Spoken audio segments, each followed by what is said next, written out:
Jiminy Crickets! I'm the guy they call Little Mickey Mouse. Got a sweetie down in the chicken house. Neither fat nor skinny, she's the horse's. Winnie is my little Minnie Mouse. When it's feeding time for the animals, and they howl and growl like the cannibals, I just turn my heel to the hen house steel, and you'll hear me sing this song. I have listened to the cuckoo his cuckoo, and I've heard the rooster's cock-a-doodle-doo. With the cows and the chickens, they all sound like the dickens when I hear my little Minnie. Welcome, ladies and gentlemen, to our fifth and final installment of our mini-sodes covering my recent trip to Walt Disney World, as well as Ruth's recent trip to Walt Disney World. And in this final installment, we're going to talk about Disney's Animal Kingdom. How are you doing, Ruth? I'm doing good. How are you? Good. Before we get into Animal Kingdom, there were a couple things I failed to mention regarding the other parks that I want to bring up just quickly. Just some minor little details that I noticed. First of all, Cosmic Ray's Starlight Cafe had something different going on, because I remember back when I went there the last time, one of the fun features of that establishment was the different colored condiments.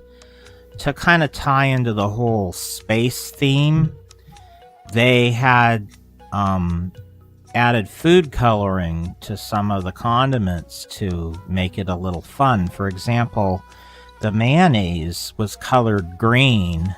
I think the ketchup was blue. I don't remember the other colors, but I know like mustard was a bizarre color and like everything. So they had to label everything properly so that you knew what was what. And everything had those pump things that you squeezed out into a little paper cup. So they didn't have packets that you open up. They had like the actual, you got the condiment itself. So I'm sure if they had the packets, they wouldn't have blue ketchup. But the thing that I noticed is they no longer have the colored condiments, which is kind of disappointing. I guess it caused too much confusion, I guess. You know? Because, like, what is this? Because it's green. You can't tell if it's mayonnaise because it's green, you know? Right. So that's probably... It just probably got way too confusing for people, so they just decided not to do it anymore. Do you think people complained about it? Maybe, I don't know. But, I mean, look, the 90s, they were doing all sorts of weird stuff like that, you know? Yeah. Where they would color things. I mean, even stuff you'd buy in the store, they would do that, too, to make it fun. Mm-hmm. But, anyway... I just wanted to point out how that used to be and how it no longer is, just in case anybody's interested. And I meant to mention that before, and I just keep forgetting to mention it. The other thing I wanted to talk about was in the big Emporium store in Epcot, which I think is called Mouse Gears. Yeah. They have, it used to be called the Centorium instead of the Emporium. It was called the Centorium, like because the century was changing. It was a play on the word Emporium because it was Epcot's version of the Emporium. It was the largest gift shop in Epcot. So it still is the largest gift shop in Epcot, but it's kind of a little bit different than it once was. They have a big prop kind of off to the side, high up in the room there. And it's actually one of the actual flying balloon machines that the Dreamfinder rode on during the original Journey into Imagination attraction. If you don't know, were 5 of them because they were all on a rotating staging area where they had 5 separate theaters that played the same little pre-show presentation before you went into the rest of the attraction. Well, they did save one of them, and it's actually hanging from the ceiling in Mouse Gears to this day. So I went in there and I was looking for it, and I couldn't find it at first because I knew it was in there. I had heard about it before and I wanted to see it. I specifically went in there to see it. So I asked a cast member about it and she had no idea. And being a good cast member, she didn't just leave it at that. She went to her manager without me saying anything. She just said, let me ask someone else, which is good cast membering. Yes. That's exactly what you're supposed to do. So she went to her manager, and he didn't know about it either. What? So he actually took out his phone and went online and looked it up for me. And he couldn't find any information about it online either, but he did find pictures of the original Dreamfinder contraption that I guess there was a name for the vehicle, but I can't remember what it is. I'm sure we're going to be told when this episode comes out. One of our Facebook people will let us know. I don't feel like looking it up. I'm being lazy. But anyway, and this is a live show, so this is an unedited show, so I don't want people to be like waiting while I'm looking things up on Google. So anyway, so the I finally spotted it. And I pointed it out to the manager, and the manager was so impressed, and he took pictures of it, and he said, in our next meeting, I'm going to show everybody, all the crew, and tell them about this, because I had no idea. So I taught the manager something. I mean, he's the manager of that store, and he had absolutely no idea. Can you imagine? Wow. And so that was kind of funny. But I was just really impressed at how he went out of his way to try to find it for me and to look it up on his phone. And like, he wasn't going to let me go away without getting the answer I wanted. And I was also just really impressed that he was like really thrilled to learn about this, and he didn't know about it. Kind of disappointed that he wasn't told about it, being the manager. Right. You'd think in orientation they would point things like that out to you, but obviously they didn't. And he had never been on the original attraction, so he had no idea what it was. You know, he'd seen it, but he didn't make the connection. So anyway, I just thought I'd bring that up. But let's get to Animal Kingdom.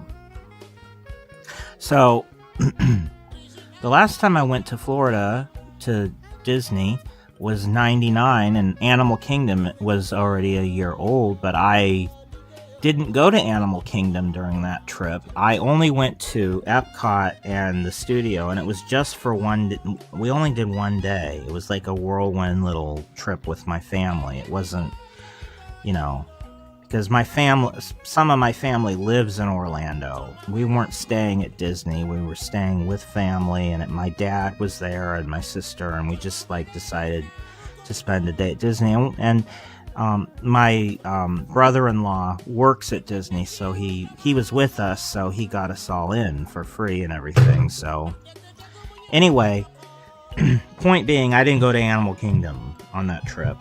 And the last time I went to Disney, where I was going to all the parks and everything, was 96, and Animal Kingdom wasn't open yet.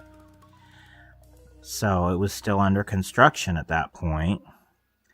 So this was my very first opportunity to experience Animal Kingdom, and it was actually the very first park that I went to on my trip. And I wasn't really...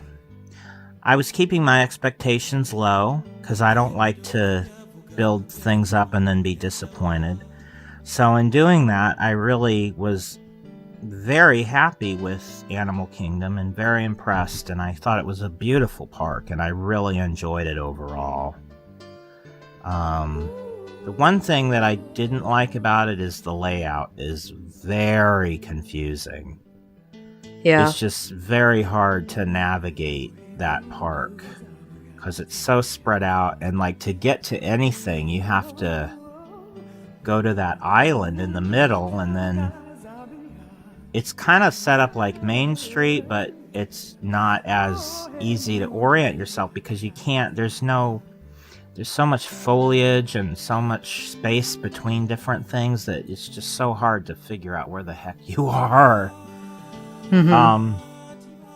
So one thing I didn't like was how the entrance was set up, where you have to go down this long pathway to get to the rest of the park. And there's like nothing. It's not like Main Street where there's stuff to see along the way. Like this pathway, it's just basically you're going through the woods to get... it's pretty. It could be prettier. I would like to see more animals and stuff around this area. I mean, it needs something. It's too empty. Yeah. And it's a long... Thank goodness I had a scooter with me, because that's a long walk to get to... just to get to the center of the park so that you can get to the rest of the park. Right. And there's no, there's side paths to the other sections where you don't have to go to Discovery Island to get to the other sections. But for the Oasis, which is the entrance, you have no choice. You have to go over to the island before you can get to the other parts of the park. And looking at the map, they could very easily remedy that by having a pathway leading to Pandora from the Oasis. Yeah. And a pathway leading to Dino Land from the Oasis, but I guess they decided they don't want to do that because they want everybody to have the grand reveal of walking up and then seeing the Tree of Life in front of you, which I can understand, but from an Imagineering perspective, but from a daily operations perspective and just touring it, I would prefer to have side paths to Dino Land and Pandora. It would just make things easier to navigate. Mm-hmm. That being said, though, I mean, the Oasis was not... It is what it is. It was nothing wrong with it, but there's just not much to impress you in that part of the park. It's just buildings and trees and no attractions, and it's just kind of like the preamble to the actual park. There's just not much to see. It's just a pathway. I guess it's supposed to kind of set the mood, kind of immerse you into the natural world before you get to the rest of the park. How do you feel about that? Yeah, I agree. Yeah. I wish that they would have a little bit more there. Yeah. Something. I mean, you don't have to just be surrounded by trees for you to feel like, oh, now I'm in Africa or I'm in Animal Kingdom now. I'm not in the real world anymore. I mean, I don't know. Some monkeys around, right, different creatures, or maybe a little bit more water. I know they have some water features, but maybe more and more like elaborate water features, big waterfalls or something.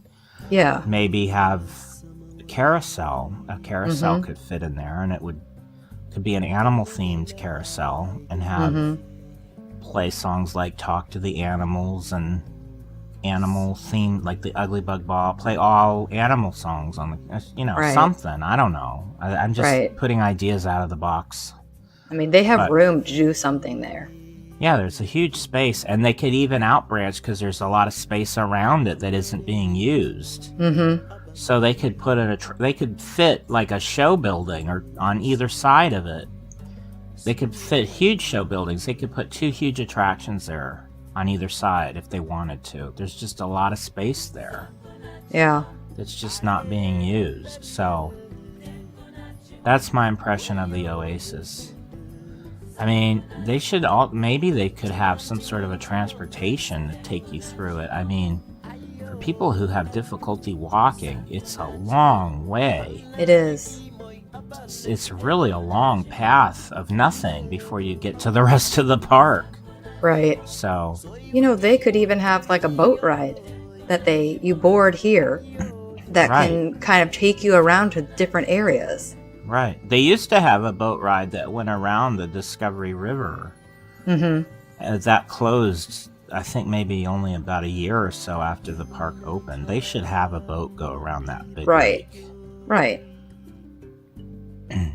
Even if it's just a round trip, it would really be beautiful to be able to float around that big lake. Anyway, the next thing I'm not going to talk about how I toured the park because I've already gone into that on episode 90 of the Jiminy Crickets podcast, our official show. I'm just going to go through each land and talk about my experiences and how I feel about all the different shops and attractions and restaurants that I experienced. So, going in order, the first place we would come to would be Discovery Island. So, Discovery Island has a trail that I really enjoyed.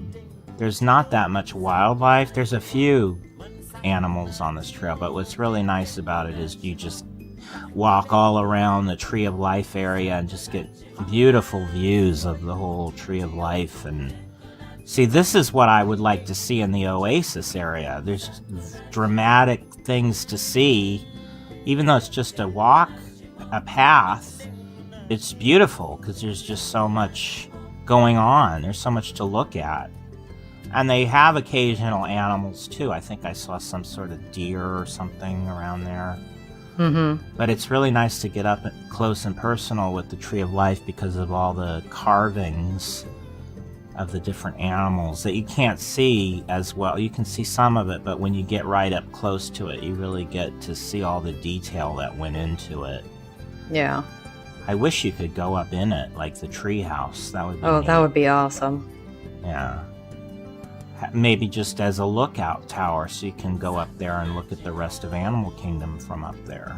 Mm-hmm. That would be really nice, but nobody's taking any ideas from me. So, they have a whole thing called the Wilderness Explorers. It's more for kids. They give you a little booklet, and you get it stamped as you go through different trails and things. I didn't bother with that. But I did notice a lot of kids doing it as I was going around looking at different things. It's tough to be a bug. I had never seen this before.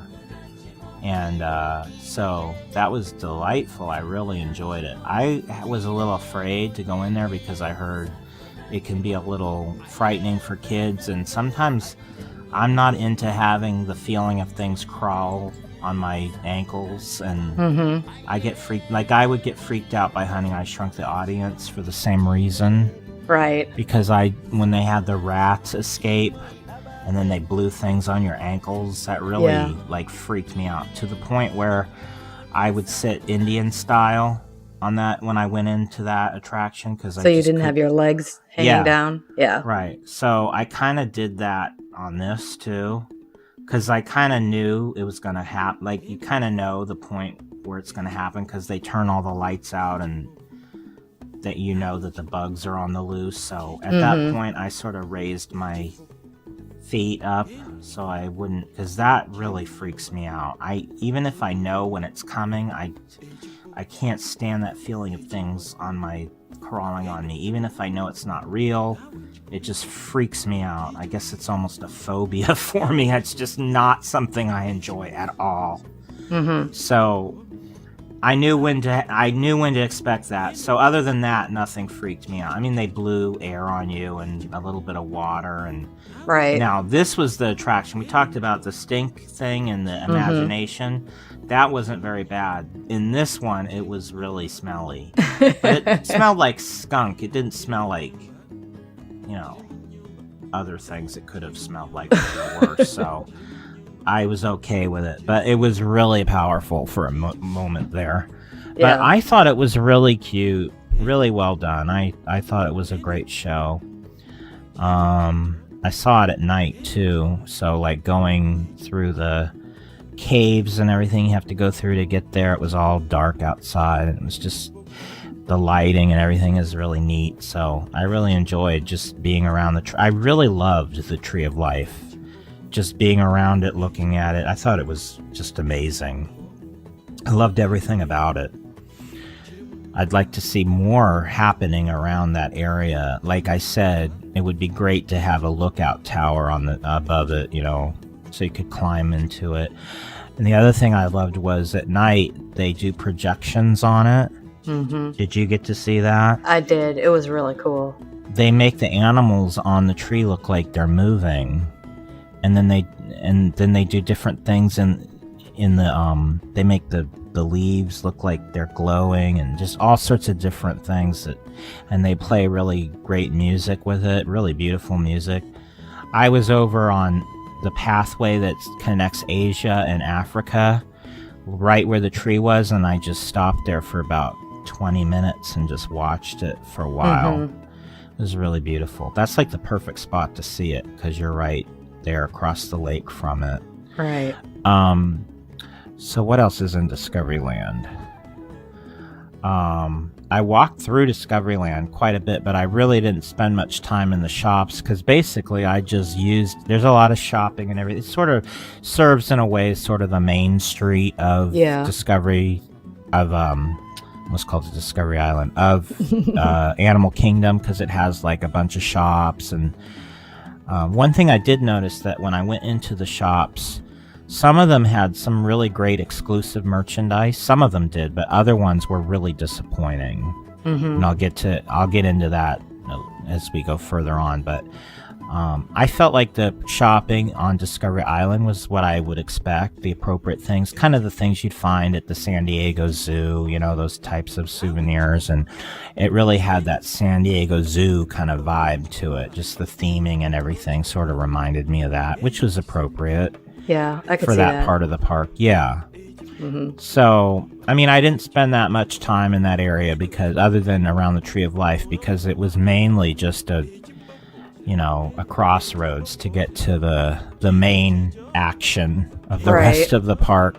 It's like the hub, so you have to kind of go to Discovery Island to get other places. You really have no choice because it's the Oasis leads to Discovery Island. You have to go to Discovery Island to get to any place else. So let's do counterclockwise, because that way we can end with Pandora as the grand finale. So I'll talk about Dino Land first of all. So I heard a lot about Dino Land being kind of a cheap way for the Imagineers to put something in without having to invest too much money. It was kind of an afterthought. So I had very low expectations when it came to Dino Land. So I have to say that I was very pleasantly surprised by this area. I was not nearly as bad as I thought it was going to be. In fact, I actually kind of liked it. I would prefer something else, but for what it is, it was kind of interesting, and I felt like it was well themed. I loved the whole Route 66 vibe. I have never experienced that in a Disney park, because the other place that would have a Route 66 vibe would be Cars Land in DCA, and I've never seen that in person either. So this was really the first time I saw a Disney version of the whole Route 66 theme. And I didn't really understand how they had the little carnival area, and then they had a whole like area that was all kind of Route 66, and then on the other side was the Dino Institute. I thought it was just Dino Institute and then the carnival. I didn't know there was this whole middle section that was all these really interesting buildings and shops and restaurants that all had like this really interesting sort of Route 66 kind of makeshift shacks kind of put together in an interesting way, and roadside signage, and I don't know, I loved that little area there. I thought that was just really interesting. So the actual carnival section, I didn't do any of the attractions there because, well, there's basically only 2 attractions there, and the Triceratops spin and Primeval Whirl I wasn't too excited about because it looked a little too much for me. Spinning around in a teacup on a roller coaster, not exactly something I want to deal with. And the Triceratops spin is basically Dumbo, you know. I'd already been on Dumbo, so at this point I wasn't too interested in waiting in a long line for that. So I just kind of walked around that area and got the vibe of it, but I didn't do any of the attractions there. The Finding Nemo show was closed, so I didn't get to see that. Did you get to see that? I didn't see it on my most recent trip, but I've seen it before. When I saw it, I loved it. I absolutely loved it. I was kind of disappointed that that wasn't open because I had really wanted to see that. I've heard all the music from it. It has all original music because it's a musical, but the actual movie was not a musical. So they wrote all new songs just for this presentation. Right. When I saw it, I felt like I was literally watching a Broadway show. It was amazing. Yeah, that was something that I was a little disappointed. There were two things that I wish had been open. The one being the Liberty Bell in Magic Kingdom. The other being this. So there were two things that I wish had been open, and I was disappointed that they weren't. I was lucky, though, because these are the only two things. And actually, for a time, they had announced Pirates was going to be closed while I was there. But then they changed the dates a little bit later, so I was really relieved. I thought I was going to miss Pirates also, but fortunately I didn't. So, the e-ticket of this land, Dinosaur, I absolutely loved this attraction. I did it 2 times. I, again, kept my expectations low, and I was kind of blown away by it. I thought it was so nicely done. Everybody says how it's just all dark rooms, so they didn't have to do the theming. I think the darkness adds to it. It makes it more frightening. And the one thing I noticed is, like, when I was riding on Frozen, you see all of the doors and exits and stairways and fire extinguishers and things you're not supposed to see when you're riding the ride. This was sort of the same thing with a lot of blank walls, but I couldn't see any of that stuff because it was well designed and well hidden, and it was just like I wasn't taken out of it by any of that type of stuff, even though there were some areas that were not themed. I thought the audio animatronics were stunning, really great looking on animatronics. I just really enjoyed it. I was blown away, and I loved the corridor area and the whole building, and it was a lot more than I expected. I thought it was a very beautiful little plaza area. I really enjoyed the building. I liked going into the building. One thing I was disappointed in, I have already mentioned this, but I'll bring it up again, is the fact that there's a little pre-show scene that happens while you're in the indoor queue area in that big round room. They have this like big globe hanging from the ceiling and some sort of rod leading up to it, and every 10 minutes or so they turn the lights down and they have like this little demonstration of sorts going on. The volume was turned down so low on that I couldn't hear a word of it. I had no idea what was even going on. I could tell it was Bill Nye the Science Guy, and that was about all I could understand. They need to fix that pronto. I was like not happy with that because I would have really have liked to heard what was being said, and but anyway. Yeah. I thought it was interesting how they bring you into a little theater at the beginning of the ride, and you watch a little pre-show in the little room first, which is different from how they do it in California's version of the Indiana Jones. And I really enjoyed that little pre-show because I love Felicia Rashad. I've always enjoyed her, and I liked the little kind of the crafty guy that was trying to do sneaky things behind her back, and their chemistry together. I thought the characters that together, they were very endearing, and I don't know, I just got very positive vibes from the whole experience. I really, really thoroughly enjoyed that. So I was all about them taking it out and putting in Indiana Jones instead and making that whole area an Indiana Jones, but now I'm a little like, maybe they shouldn't. Maybe they should leave that alone, because I really enjoyed it. And it would be a shame to lose that attraction, because it is something unique to Disney World, and I don't know. I just really liked it. What can I say? Yeah. I mean, going on Dinosaur for me was the highlight of my recent trip to Animal Kingdom, because it was the first time I went on it, and I really enjoyed it too. Yeah. But I wouldn't mind if they changed this to Indiana Jones, because I think it would be a really good theme. and Yeah. it would really fit this whole area. I mean, I know they would change the look of it, but I kind of feel like it would fit more in the Animal Kingdom overall overarching theme.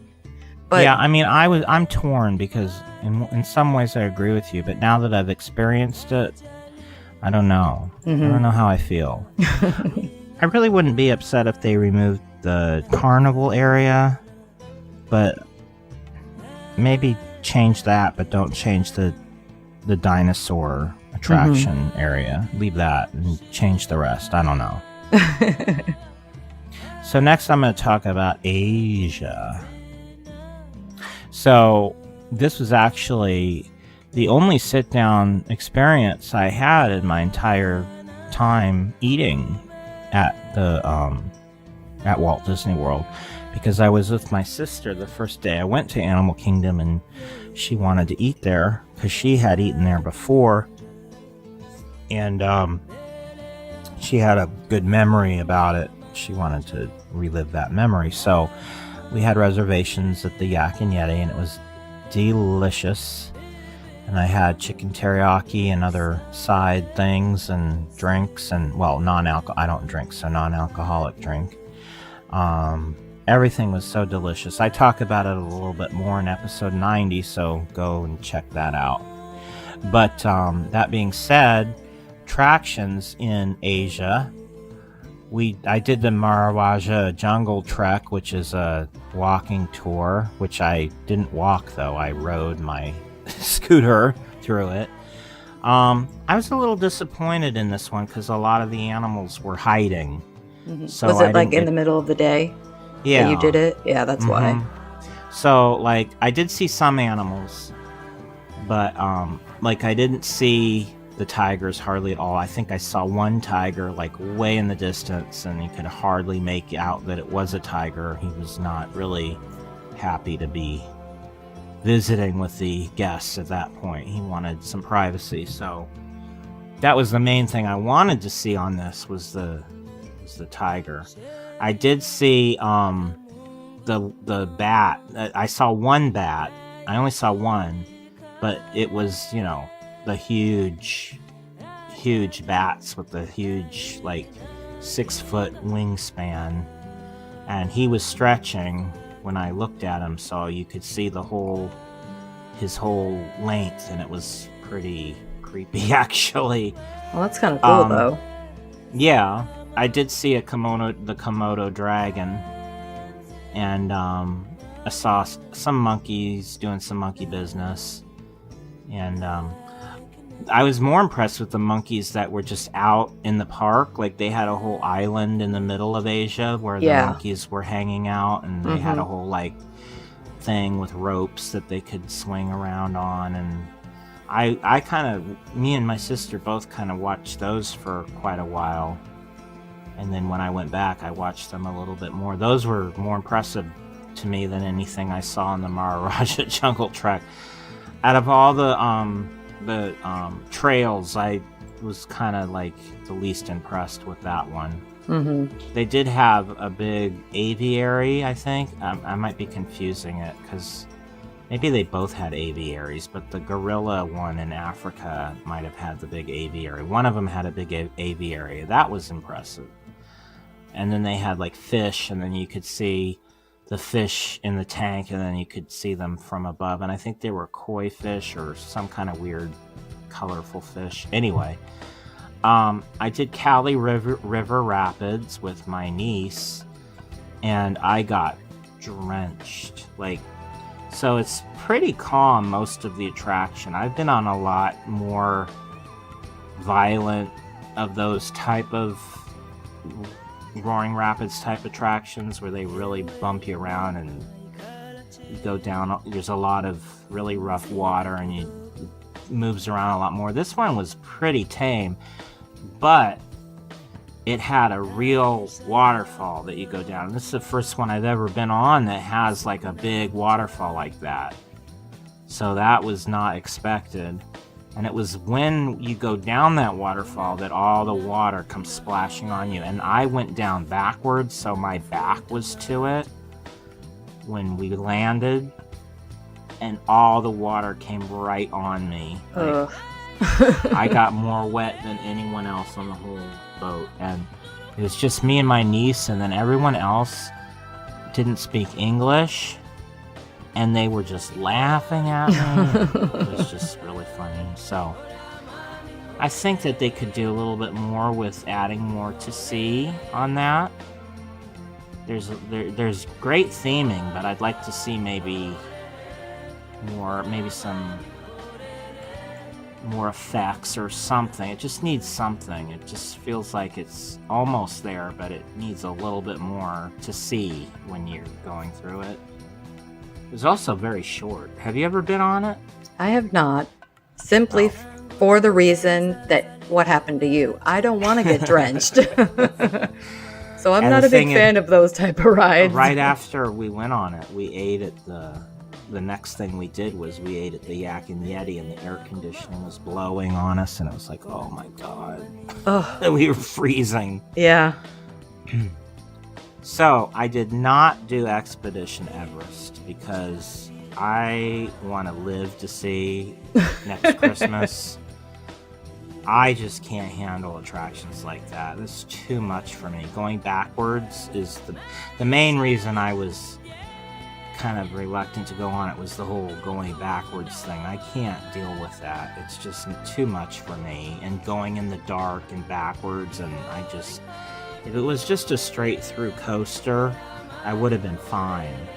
But it's the whole not knowing what to expect and all that kind of freaks me out about it. So, sorry folks, I have nothing to say about Expedition Everest because I didn't experience it. And I didn't do Rivers of Light either. And the reason, there's a big amphitheater in Asia to view Rivers of Light. But I thought Rivers of Light was going to be like Illuminations, where they've got that huge lake all around the park. I thought you would just stand on the, looking at the lake anywhere, and you could watch this, just like Illuminations. But apparently, that's not how this works. You have to go into this amphitheater, which faces the water, and then everything kind of is performed for those in the amphitheater. And you can kind of see some of it from not being in the amphitheater, but nothing is facing you. And the music isn't, like, playing for you. So, really, the only way to really see it is to be in the amphitheater. And I just didn't want to deal with that whole getting in, getting out, fast pass this, fast pass that. So I just didn't do it. I just fast passed on it. So the next thing is Africa, and I think Africa is my favorite part of the park, really, because it had the most that I enjoyed in it. So, of course, I talked about this before, but I'll go into more detail about the Kilimanjaro Safari, which was definitely, for me, was like the highlight of Animal Kingdom. I did it twice. I did it once during the day and then once after dark. So I got both experiences. And both times I lucked out because there were lots of animals to see. In fact, one thing I'm disappointed about Animal Kingdom is I really feel there needs to be more animals just out and about. Like how they had the monkeys in Asia, I would have liked to have seen more of that type of thing where you just can see animals from everywhere when you're just walking around the park. Mm-hmm. There's not like that monkey area you can see. Sometimes you see some, once in a while you'll see some parrots flying around, beautiful different tropical birds flying around. But other than that, unless you're on a trail or on the Kilimanjaro Safari, you really don't see that many animals. So I'd like to see more animals. Maybe at one time there were, and they've been phasing it out. Who knows? But I just was a little disappointed in the amount of animals that you could see. That being said, though, the Kilimanjaro Safari would be the exception to that. So we saw tons of animals, and we ended up having to stop for a while right in front of the big flamingo pool because up ahead of us were some rhinos kind of blocking the path and not being very cooperative. So we kind of stopped there for about 15 minutes. And I was fine with it because we were right there by the flamingos, and I was just really enjoying watching the flamingos. I could have just stood there all day and watched that. So the rhinos were out in force. Like, there was a whole pack of them, like, right near us, like, close. In fact, we drove right by one. You could practically reach out and touch it. That's how close we were to one of the rhinos. Fortunately, he was being well behaved. But during the day, you don't get to see a lot of lions because they sleep during the day mostly. So the nice thing about going on it at night is that's when all the lions come out. And so even though you see less of the animals on the rest of the attraction, you get to really get a good encounter with the lions. And I saw 3 lions, and they were all like walking around, and that was pretty amazing. Saw 2 females and then a male with the big mane and everything. Tons of giraffes everywhere. Tons of elephants. There was an adorable baby elephant that was hanging around his mother. One thing, I did not get to see the baby hippo. He wasn't making his presence known at that point. I did see the hippos, but the baby was not. He was being shy, I guess. So I missed out on the baby hippo. But I did get confirmation on the gender of the hippo, because I asked a cast member and she said, I'm not supposed to say anything, but we know it's a male.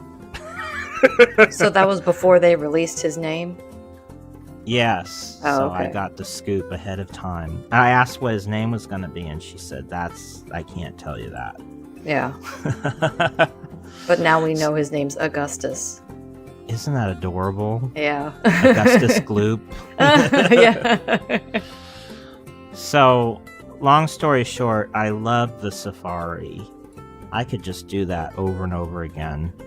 It's such a long line. I mean, the first time I went on it, I had a fast pass. The second time I went on it, it was during Rivers of Light, and it was nighttime, so there was basically no wait. So it was a walk-on.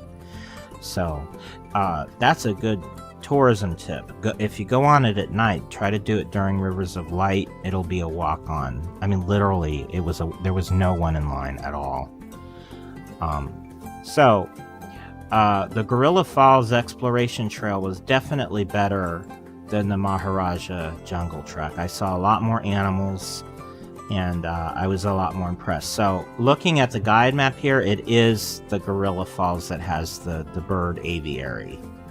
So, the fact that I even enjoyed that a lot is all tied into that Gorilla Falls. So that's, if you can only do one, if you're limited for time, I would definitely recommend doing the Gorilla Falls over the Maharaja, because there's a lot of animals. And the gorillas are like really out there, and they're not shy. They're out there. They make their presence known, and there's tons of gorillas, lots of hippos. And the nice thing about the hippo, they keep the male hippo in this part, and they keep the female hippos in the Kilimanjaro area. They kind of keep them separated. So what's nice about this is you can see down below where he lives, so you can see like under the water and get a good look at him swimming around underwater and stuff, which is fun. So the gorillas were the best thing, though. That was impressive, because they had a whole family of them out. They were on both sides of you. There was gorillas on both sides. I think I asked if they were separating the males from the females, because the other thing I didn't mention is that the cast members that are standing around, they're so informed. Like, they know the answers to all your questions, because I asked a lot of questions, and they didn't even blink. They knew exactly how to answer. So they only put cast members around these areas that know how to answer the questions. And I asked them why they don't have like a plaque that explains things, and they said because we didn't want this to be a zoo. So we, instead of having like, explanations on plaques explaining the animals, that's why we have the guides out here to answer questions. So they specifically have the cast members there for explaining things and answering questions. And that's why you don't find any like plaques around and stuff, because they want it to look natural and not like a zoo. So I asked if they were separating the male gorillas from the females, and they said, no, we just have two different areas. It has nothing to do with that, because she explained that the area on one side had a whole family of gorillas, male, the father, the mother, and the teenager and gorilla years, like, not quite adult, not quite baby, kind of in middle.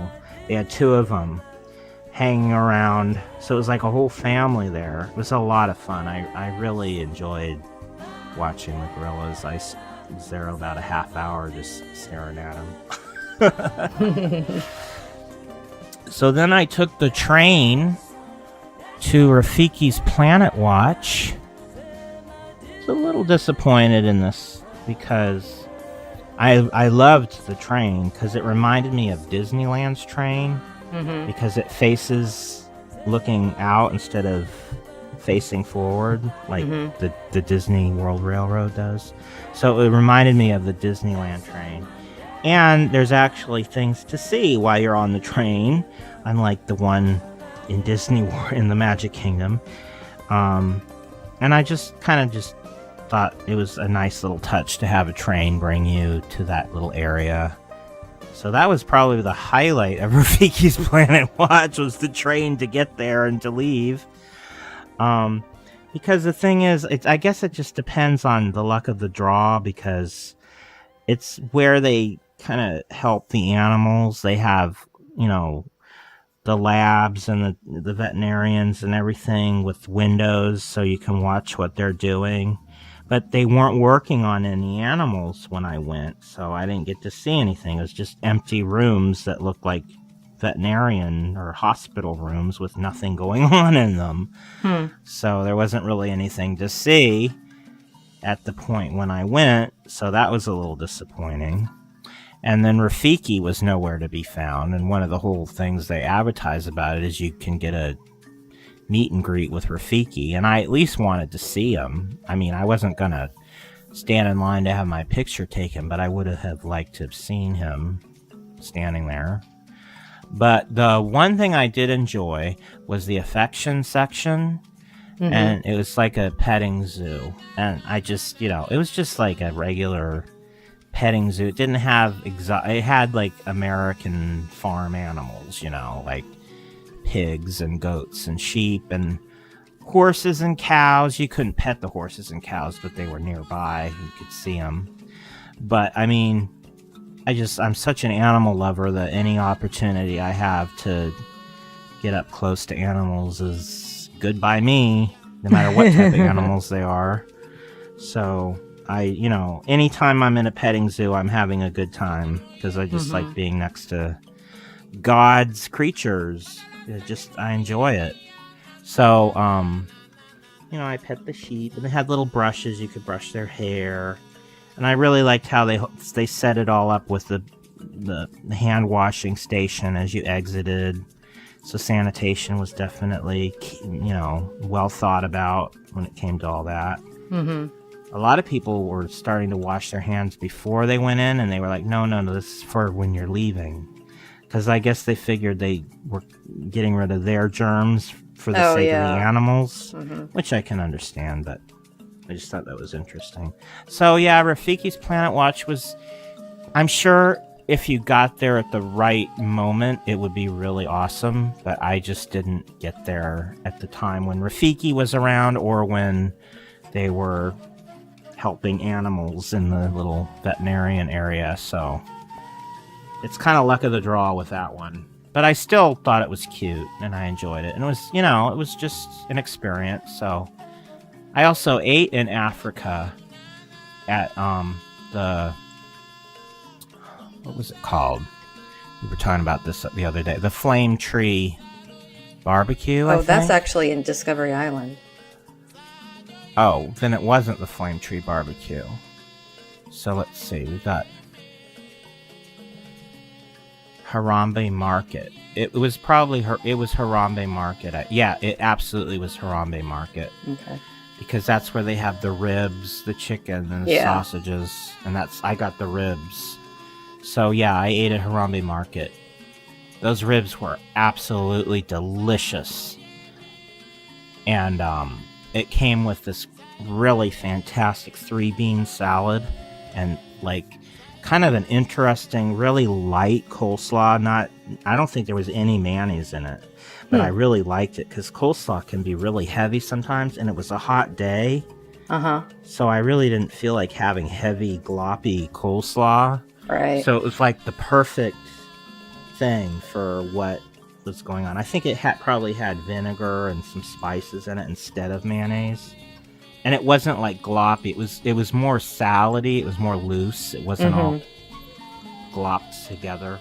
But whatever it was really tasty. It was well done. I enjoyed it. So that was one of my favorite eating experiences. And I just kind of like didn't really know see in the other places I knew what restaurants they had and stuff, but this place I just had no idea, so I just kind of fell onto this place. I didn't really know what to expect, or it was time to eat, and it was the restaurant I was there at, so that's where I ate. But it was a really, really enjoyable experience. I really enjoyed eating there. So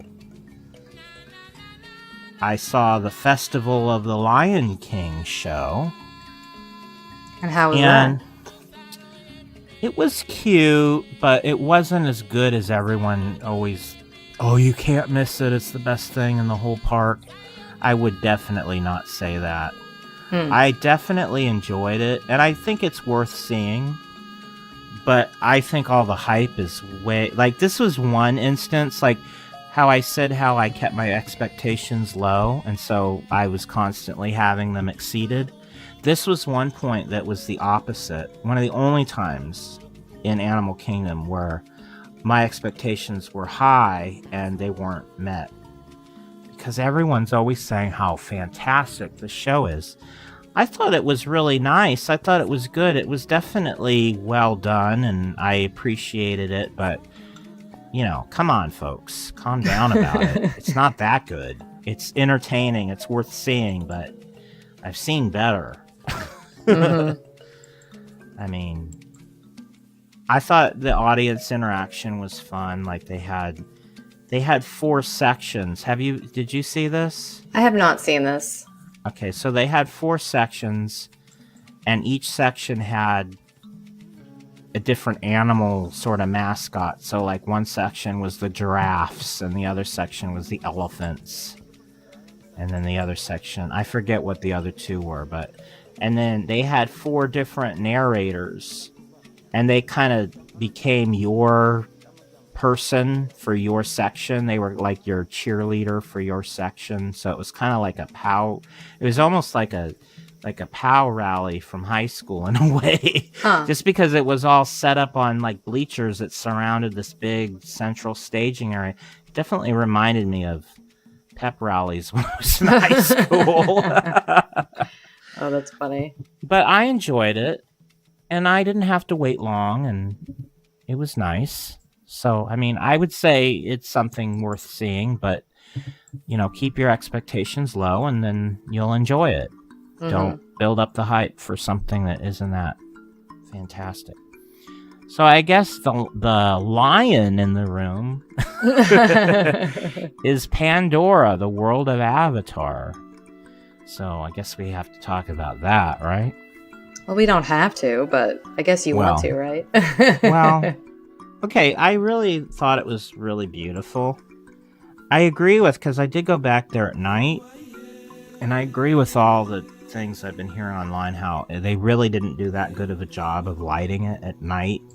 There was all this hype about how it was going to be so beautiful at night and everything was going to glow, and the lights were so dim. It was, and I have difficulty seeing at night too. Just because I'm old.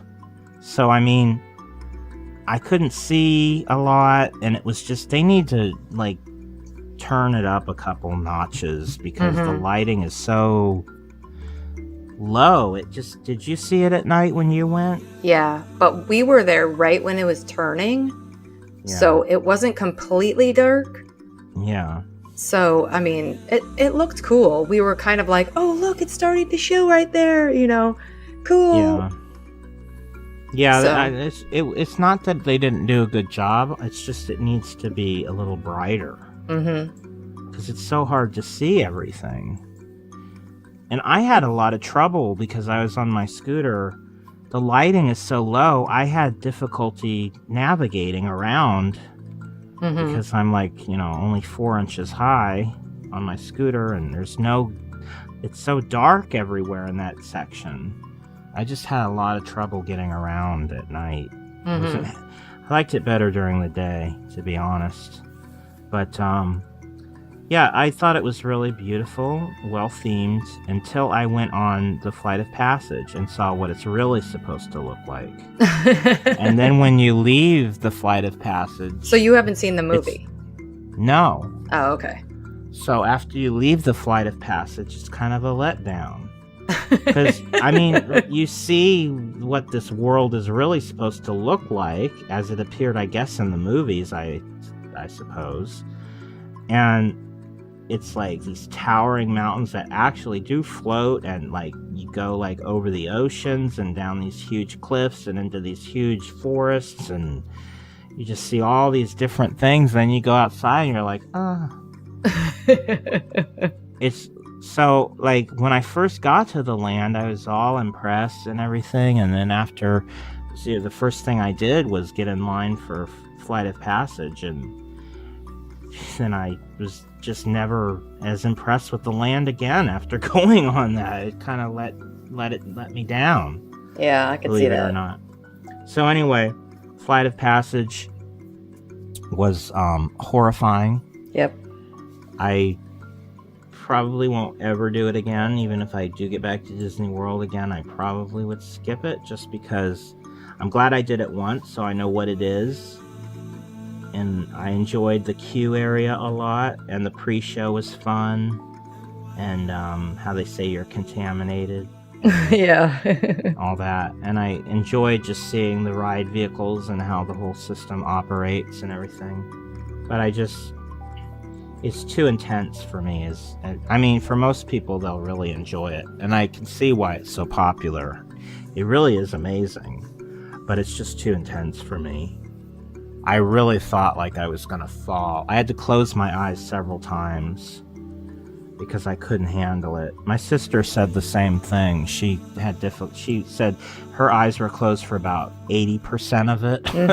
Yeah, that was me. My eyes were... I was really trying hard not to close my eyes so I could really see everything. But still, I had to close my eyes several times. I'd say my eyes were probably closed for about 30% of it. Because some of it was just way too much for me. Did your niece love it? She loved it. Yeah. That's who it's for. Yeah. She's 14, so I mean, it was her thing. She loved it. And she went on Mount Everest twice, and she loved that, too. So, I mean, yeah. I was really impressed with it, though, as far as the attraction. I mean, looking at it from not my bias of, my fear factor bias. Right. It was absolutely amazing. It looked very real. I was utterly convinced it was real, and that's why I was so freaked out by it. Right. I didn't see any of... I had my eyes glued to the screen the whole time. I wasn't paying any attention to anybody on the sides of me or anything, so the illusion was very real for me. I didn't turn my head to, see what other people were doing or anything. I've heard that if you do that, it kind of ruins the illusion. So I purposely kept my eyes in front of me and didn't... I wanted to experience it the way it was meant to be seen, so... Yeah. Not to be missed. even if you are timid like me, you should at least try it once because it's worth having that experience, even if it's a little frightening. Yeah. At least you can say you went on it once. Right. So, the Navi River Journey, both times I went on it, I had a fast pass. I would not recommend going on this attraction without one because the line, every time I went by there, was over an hour and sometimes nearing 2 hours. And it's like a 8-minute, how long would you say it is? Maybe 7 minutes? Yeah, it's so short. It's very short. It's gorgeous inside. It's worth seeing. It's something you shouldn't miss. It's not to be missed, I would say. But you have to, and in fact, it's easy to get a fast pass for this because I got a fast pass the first day I went, which I booked like a month ahead, but then I was able to book another fast pass for it on the same day. So, I mean, there's no excuse not to get a fast pass for this one. Right. This one's not one of the ones that is running out of fast passes. Right, exactly. So, unless you want to wait an hour and a half for a 7-minute ride, get a fast pass. And I wouldn't, even though I say it's not to be missed, with the caveat that it's not to be missed, but not if you have to wait in an hour and a half line. Yeah. Then it's worth missing. Yeah. So, I did enjoy this quite a bit. But I agree with you, even though I haven't seen the movies, so I don't know because you gave like an armchair imagineering of how you felt it should end. Just for the sake of our listeners who may have missed that, why don't you tell them again what your idea was on how to end that better? Well, it ends right now with the shaman, like the amazing animatronic figure of the shaman from the movie. Which is stunning, by the way. Yeah. So then it just kind of ends there. Yeah, the videos don't give that justice. Yeah. Seeing that in person, I was utterly like, I wanted more of that. Right. I wanted to see more. Like, that wasn't that just like, that was just like an appetizer, I felt. I wanted more of those figures everywhere. Right. Then I would have been like, you can't miss this. It's worth waiting for 5 hours to see it, if they had more of that. But that alone was just so impressive. But anyway, what was your idea for how to end it better? So I just feel like there should have been one more room where you go in, and in this room you see from the movie the Na'vi all kind of collectively meet at this one tree, and they all sit around it, and they all do kind of this ritual around the tree. And I think that's what they should have ended the ride with, is in that you would be entered into that scene. Then you would see a lot more Na'vi. They don't have to be as in-depth and detailed as the shaman. Just but basic animatronics. Right. They could be like sitting there and like just the kind you see on Spaceship Earth. It just move, but not... Right. All they have to do is sway back and forth. They don't have to be like waving their arms above their heads or anything like crazy like that. I mean, you could have one or two that do, and then just have the rest be simple. Yeah. Right. And I just feel like that would have been a better ending, because you feel like you're leading up, you're going somewhere, you're leading up to some sort of a final climax thing. Yeah, and it never happens. It's very anticlimactic, this attraction. Yeah. Definitely. I agree, it needed something at the end. It just feels like it just... You get all excited about it, and then you're like, oh, that's it? Yeah. That's kind of everyone's takeaway. I heard a lot of people kind of going, that's it? At the end. You don't, why would you want to design an attraction like that and have everyone go away saying, oh, that was it? Right. Oh, I would be crushed if I designed something and that's the way people reacted to it. It's not like they didn't have the space to add another room. They had all the space they wanted. They just needed to build an extra room in the plans and just make a big finale room.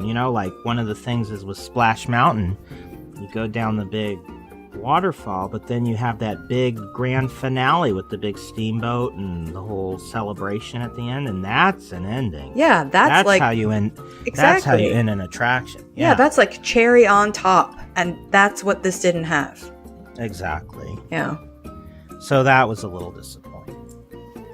So overall, I really enjoyed Animal Kingdom.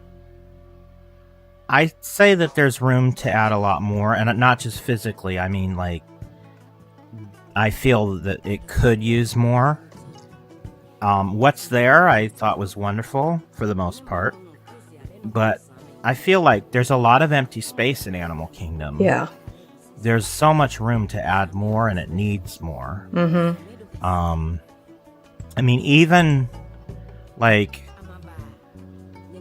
it should be a place like the Magic Kingdom where you cannot see it all. Like, I definitely think you could see all of Animal Kingdom in a day. Oh yeah, you definitely can. I wouldn't call it a half-day park, which used to be a thing people would call it to make fun of it, but this was before Pandora opened. Mm-hmm. I would not call it a half-day park, but I wouldn't say, if you're going to Disney World, if you get to Animal Kingdom in the morning and spend the whole day there till night, you would probably see everything and not have to go back again. Right. It could all be done in a day. Yeah. I feel like, especially at Disney World, where it's mostly people from out of town vacationing, staying there for an extended period, these parks need to be 2-day parks. Right, I agree. They need to be multi-day parks. Yeah. Mm-hmm. And that's to Disney's advantage, too. I mean, people will stay longer if there's more to see. Right. If it took 2 days for each park, you're talking about 10 days right there. Right. But I mean, MGM, or Hollywood Studios, I mean, that took me a quarter of a day to see. Right now. Yeah. Yes. Mm-hmm.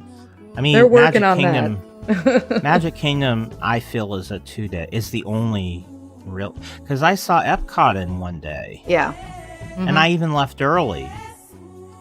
I saw every attraction in World Show. I saw every attraction. I mean, I guess maybe I was kind of doing it in such a way where I had like some insider tips thanks to concierge. So I kind of knew what to go to at what time, and I kind of was like beating the system. But that, even still, I just feel like, unless you're drinking around the world or, you know, doing that sort of thing, I feel like there's not that much to see at Epcot either. I mean, it's this huge park with nothing in it. Right, I agree. I mean, because you can do Future World in a couple of hours, and then you just have World Showcase left. And there's like 4 attractions in the whole of World. There's literally 4 attractions in World Showcase. Well, 5, I guess. There's 5 attractions in World Showcase, and 3 of them are films. Right.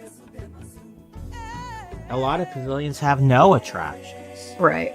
I guess they're trying to remedy that. You know, they are adding the Ratatouille thing in France, which that can't happen soon enough, because that, from Canada, you got the film in Canada, but then there's nothing in England, there's nothing in France, there's nothing in Morocco, there's nothing in Japan. The next attraction is American Adventure. So I guess there's 6 attractions, because I wasn't counting American Adventure.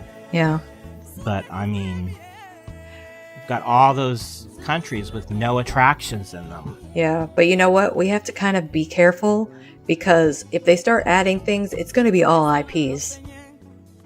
So yeah, I don't have a problem with that, Ruth, though, as long as they're themed to the country that they're in. See, I feel like Frozen is not themed to Norway. It's a fantasy world. It's not part of Norway. It's not a real place.